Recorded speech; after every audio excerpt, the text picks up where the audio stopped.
Welcome, everybody, to the Synapse Philosophy Group. I am Dr. Haig, John, your host, and we are reading through the 33 principles in the senior text of Stephenson's Chiropractic textbook, 1927. And we're with Carol and Bob Crystal, and we're here with Dr. Barry Hobbs, and we're jamming. We're having a good night. There'll be people in and out. Alan sends his regards. He has a meeting tonight. He won't be able to make it tonight. Okay. So we are on page 258 and principle number 21, the mission of innate intelligence. That is a very important statement. The mission of innate intelligence is to maintain the material of the body of a living thing in active organization. I'm going to read that again. It's bold, and it's bold for a reason. The mission of innate intelligence is to maintain the material of the body of a living thing in active organization. It is the ambition of innate intelligence to build the body and then keep it actively organized. So the universe would not be complete without everything. Hence, a universe could not be complete with only unadapted forces and universal laws of the destructive kind. In order to complete the cycle, there must be a construction. Interesting. In order to complete the cycle, a local and specific application of intelligence is necessary. There is a lot of deeper understanding of the cosmos from 1927. Here comes Dr. Shargel right here, the shark himself. You know, these are the best explanations of the living universe that we can read. I mean, it's amazing how Stephenson is laying this out. Is it worthy of reading one more time? I think it really is, okay? Because I keep stopping on every word. Why that word is important, everything he's saying. The mission of innate intelligence, principle number 21. The mission of innate intelligence is to maintain the material of the body of a living thing in active organization. It is the ambition of innate intelligence to build the body and then keep it actively organic. Okay, I'm going to stop there 1 second. What do you guys see in there? What does anything draw you to that statement? I have my thoughts. I love the word ambition. Like, that's the positive motivator for innate intelligence to always actively build and this organic material. And you also have to think, I'm thinking chiropractic, human body. No, this is also plant life. This is innate intelligence in living things. Yeah. Build it and keep it actively organic according to its laws. Yeah. If it's not actively maintained, it just dissipates. We just saw the new King Kong, Godzilla. I love it. There's a scene where the little girl, she's like doing something with her hand. It's like the particles coming out where innate cannot be in control of it. And I'm thinking you'd be departicleized, you'd be going to just disappear into the ether.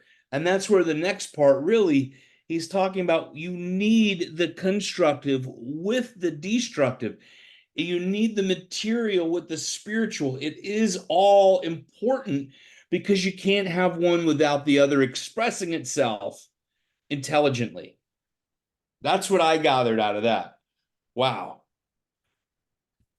And the application of the intelligence that's necessary, if we remember from last time, that unites the force and matter, the spirit and matter, the intelligence and matter. That's the force, the secret ingredient. This is the cycles of life here, that creation, that interruption by intelligence to come in the cycle of life, because they're saying here the universal laws are always destructive. The universe wouldn't be complete. I love this. Would not be complete without everything.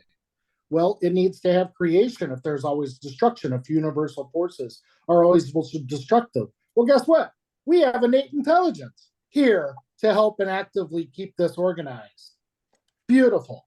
Beautiful. In order to complete the cycle, there must be construction. In order to complete the cycle, a local and specific application of intelligence is necessary. I mean, it has to be, there is no mistake. It's not by chance. It is a specific application of intelligence. Without that, we don't have it. It's blah, right? Yeah. It's like, I mean, I almost have to like stop and take that in. Like, this is what we should be understanding about the cosmos, life, energy, humanity, spirituality in chiropractic college. And it's not, I know we pick on the schools a lot. It's dictated by the CCE, which is dictated by the NBCE, quite honestly. Okay. So, but no matter what, this stuff isn't easy to teach. It hasn't been duplicated since Stephenson. Okay. Just saying it. It has not. People are dabbled with it, and they're interesting bits of writing and input. And I like that. But it's right here. And Stephenson does it very eloquently. You know, Go ahead, Steve. there's a little tangent here, but Yeah. to me, the universe would not be complete without everything. You can make that into a personal statement. The universe would not be complete without you. Isn't that comforting? Yeah. You're not a mistake. Everything is divinely perfect. You know, we are all part of the amazement. We really are. This last sentence speaks to me also chiropractically, technique-wise, because I forgot about that part of, in order to complete the cycle, a local and specific application. And I'm sitting here thinking, well, wait, as a specific chiropractor, Nietzsche specific, that's a great quote. You could apply that to the technique, right? However, it's not that technique, it's being a chiropractor and actually applying that local and specific application of intelligence is necessary to complete that cycle of healing and resurrection of that body for innate intelligence to begin this organization. Now, do you think he wrote it that? Because it's the first thing I thought of too. How technique is that? Do you think Stephenson did that on purpose? Right? And using it, you know, we're specific in our application as chiropractors, and it is a specific action of intelligence applied specifically. You know, I think he made no mistake by also giving us that with technique and specificity. Absolutely. Absolutely. You know, let's read the next part. What do you guys think? A series of similar adaptations repeated a number of times result in a change of shape and texture of tissue. Is there, and this is all in bold, actually, this whole section, I just have to say that, okay? If there is a failure of such adaptation, there will be no adaptive improvements in the tissue. The failure is due to interference with transmission. Okay. I'm going to keep going. We can go back over because we know right now this whole section is going to be good. If there is not a constant use of the adaptive improvements of tissue, it will be removed or reduced to the rudimentary by innate. If the change in tissue due to successful adaptation becomes permanent through use, it will be transmitted to posterity. If the descendants continue to use improvements which were inherited, they become permanently established as property of the race. The unsuccessful adaptations are not transmitted to posterity, for in that case there are no values to transmit. Dis-ease is a failure to adapt, therefore is not inherited. So the first thing I'm thinking of is, you know, Darwin. Me too. And, you know, still extremely popular at this point, right? When is Darwin? When was that? let's just check. I gotta call, Mr. Google here, Charles Darwin, and While you look that up too, it makes me think, 1888 he died. Go ahead. What year was it again? 1882, excuse me, when he died. Okay. This is 1927. This is still fresh text in those days.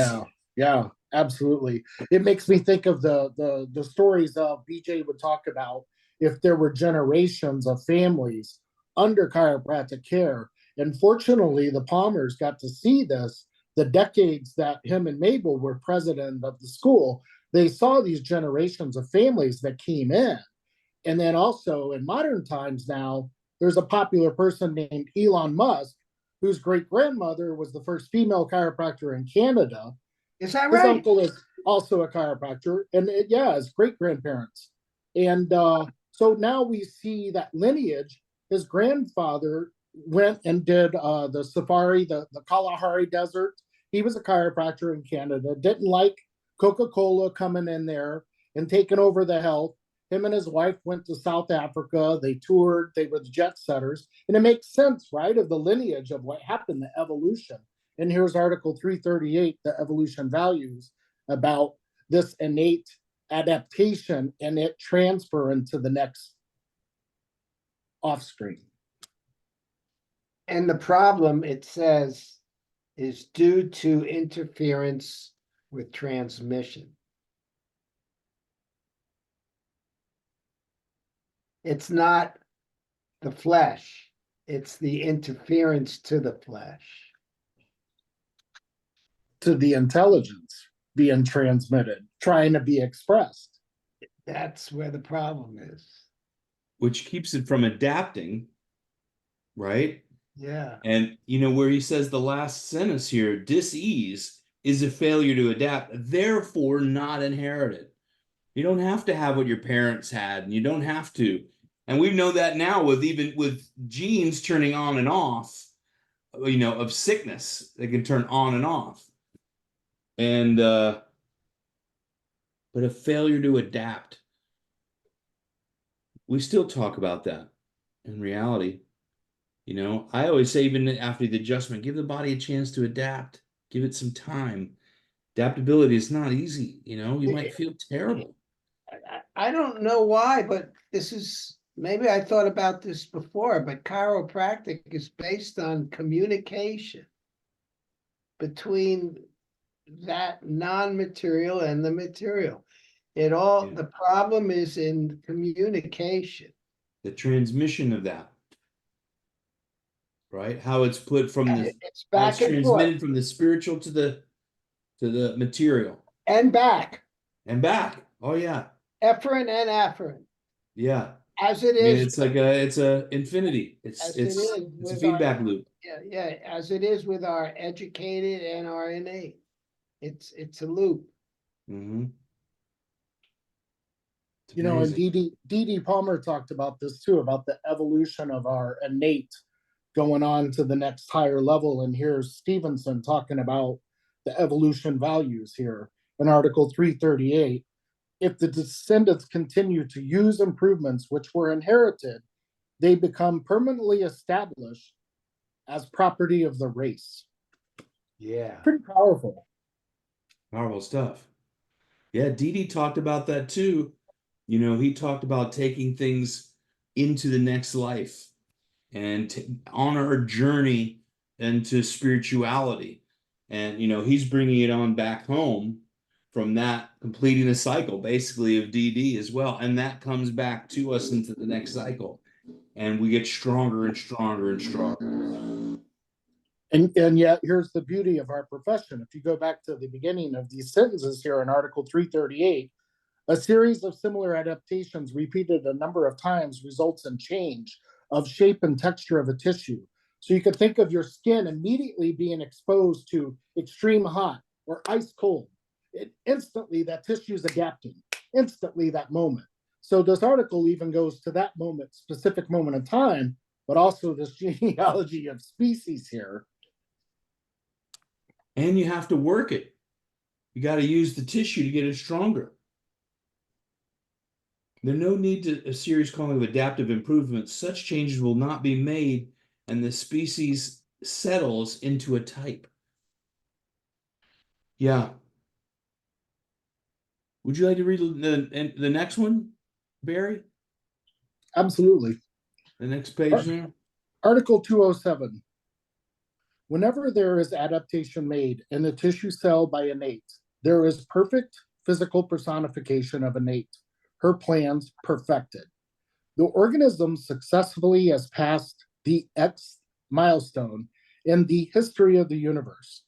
Innate knows that all the tissue cells of that structure are adequate for the present, but innate knows that there are other milestones to pass and that the circumstances of the future occasions may be different. If the tissue cells have not passed the present milestone successfully and made adaptation, they certainly will not be any better prepared for the next one. The value that the organism accumulates by experience in this manner is a cumulative, constructive survival value.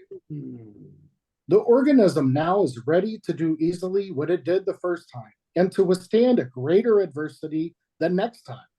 The essence of these values is inherited by succeeding generations of that organism.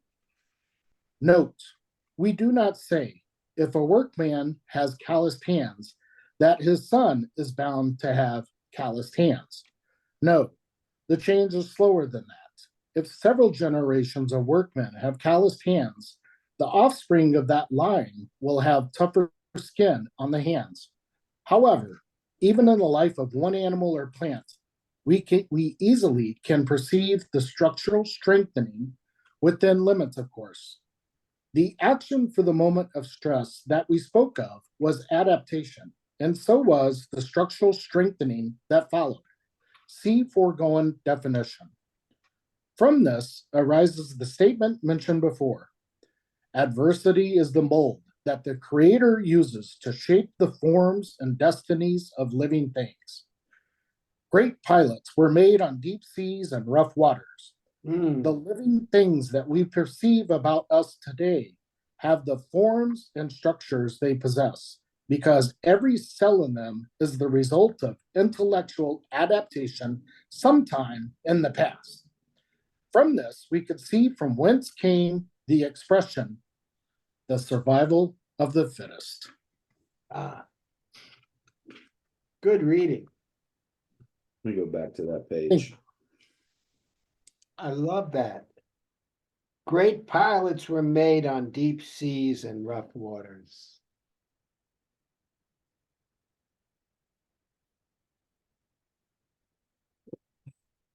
You know, I've got to just check here. So the organism now is ready to do easily what it did not the first time and to withstand a greater adversity the next time. That's the survival of the fittest. And, even within the cells, if a cell's not fit, we don't say, hey, it's okay. It's like, okay, we got to get it out. And the body wants to make a fresher one, and maybe I can make it stronger this time.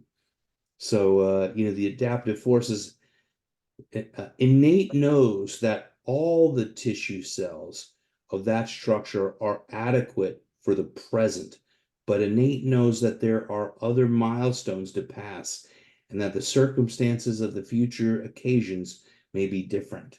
So you're adaptable, just like you're saying, Barry. The body's able to adapt, react, transform over time. Can it, create strength? It's amazing.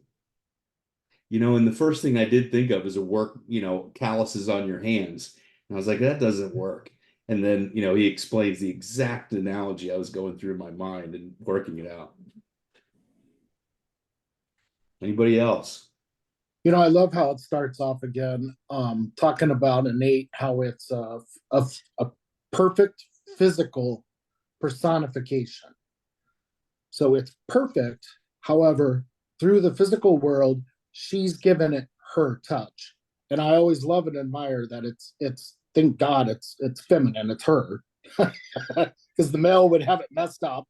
And the organism, this, I love this. The organism, second sentence, the organism successfully has passed the X milestone, whatever number that is, in the history of the universe. Boom, she did it. She did it. Just like that. Clear, perfect, personal personification, adaptation. Done. Don't have to worry about it. You know, I Amazing. think about, in order for there needs to be perfect tone, there needs to be some resistance and some acceptance. That's that perfect tone. When I think about grass pushing through a sidewalk, I think about a bird pecking its way out of the egg. I think about the human being squeezing through the birth canal. I think adversity is this dynamic tension, centrifugal and centripetal force. It's what creation is about.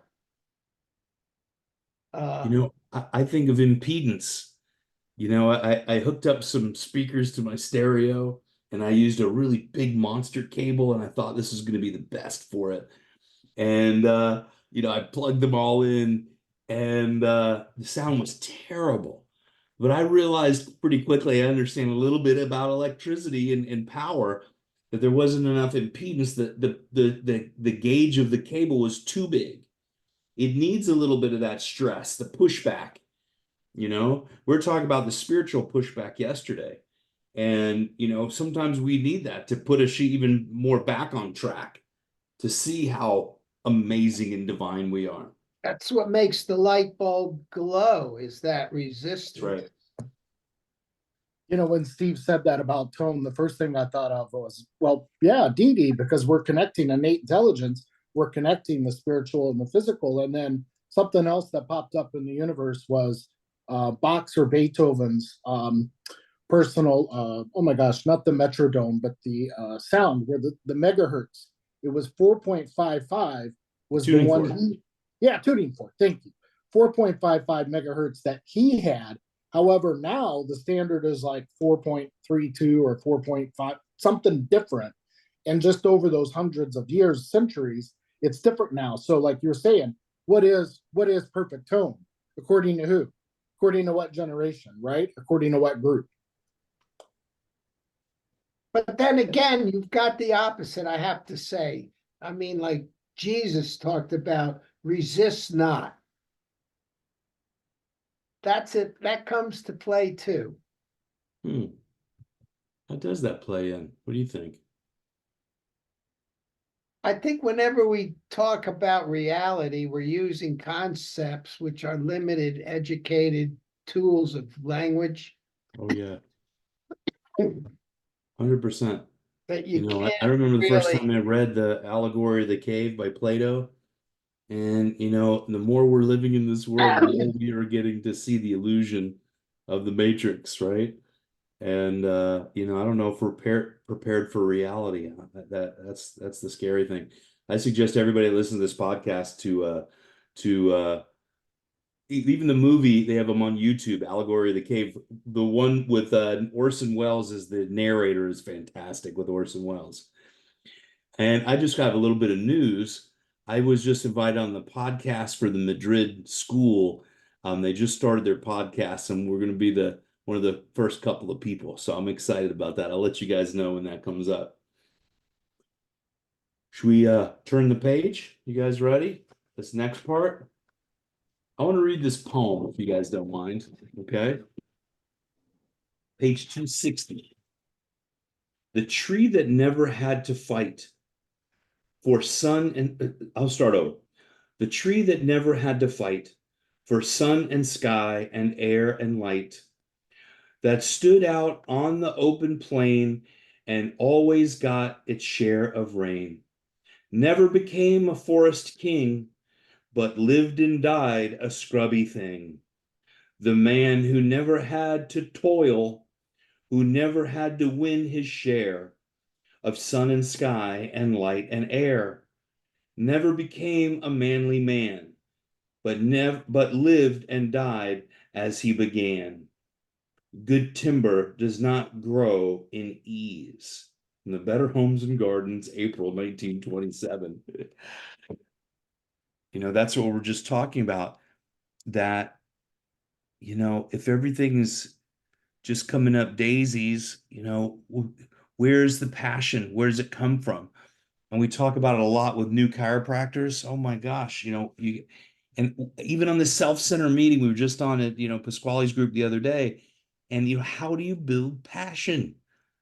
And it's really through adversity. What do you guys feel? How do you feel about those things? Did you get anything out of that poem? I love that poem. Me too. It's just like a warrior knows his strength in the battle. But if that warrior's never been battle tested, No. You got to have your first fight. You got to get out there. Same thing with chiropractic. If you're only and this is what was terrible, where a lot of the schools, and I'm saying this out loud, they pour the intern doc has to feed them their new people, and to get your 250 adjustments or whatever it is. And I went out and got people, man. I almost graduated. I was nearly 500. I almost doubled what I needed to get. And I was trying to give them away in the beginning of the year because I got them done so early. And people are like, oh, no. And then they ask at the end, hey, man, I need to get an exam or an x-ray. Like, dude, I offered that to you a month Really? and I a mean, half ago. nowadays they feed you the patients? We didn't in clinic. We had to get our own also. We had to. That they're really, I think that is, I'm going to say it. I hope every president in colleges hear this. You're hurting chiropractors, the person that's going out there to do it. They have to go out and get them. We went into the kitchens and restaurants. That was Yeah. my thing because I worked in kitchens, man. I was a waiter. I washed dishes at times. So you can talk kitchen if you've done that before, if you know what I'm talking about. And so I got those guys out, a little bit of broken Spanish, and we got people fixed up. But then there's the other thing, this is for students too. I was at the clinic at every moment I could be. And the clinic docs, they knew it. They saw the guys and women and everybody that was there. And when you show up, you start getting fed a little bit more too, because you're committed and they see that passion. So this is for everyone. And this we talked about so much with DD, how he was building that mission, the moral and religious duty, the chiropractor. If it's not your religious duty to go care for these people, make it your moral duty to care for these people. So, and Pasquale, he's also, I mean, he was mission driven, and we fed off of that mission. And I think that was absolutely amazing. It gave me the passion I have now. So I like this. We have to have a little adversity. You got to get, you got to get a little scared. Ask somebody, hey man, you don't need to walk bent over like that all the time, man. You want me to help you out? You don't have to be eloquent. You don't have to be a master speaker on a stage, You just got to want to help people. A mission bigger than your fears. That's it. Stretch. Go ahead. I also think this can be taken too far. Okay, Adversity. sure. So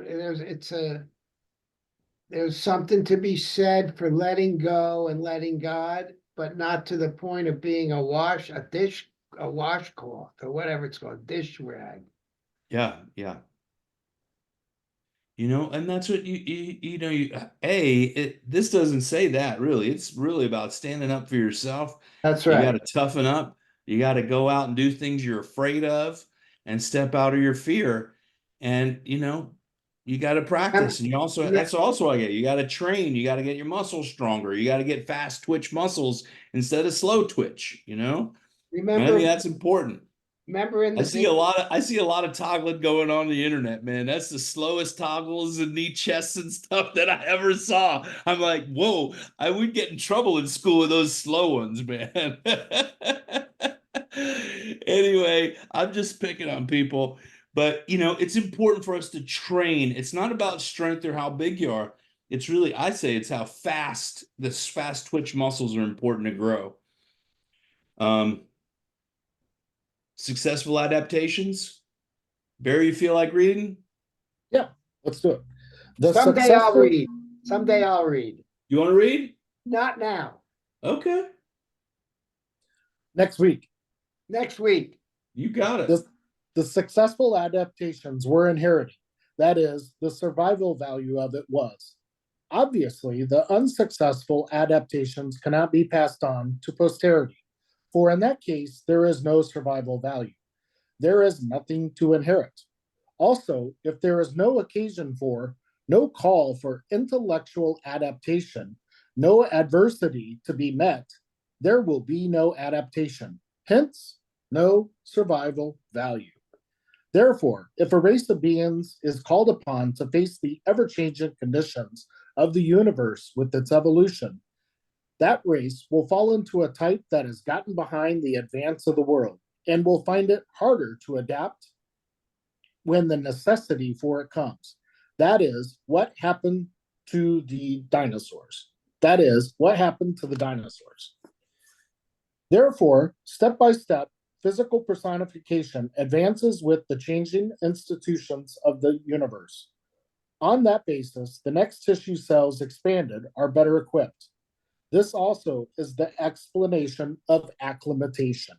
Not only does it pertain to the expansion of better cells in the present body, but that perfection of plans is giving to succeeding bodies of the race. Should there be a failure of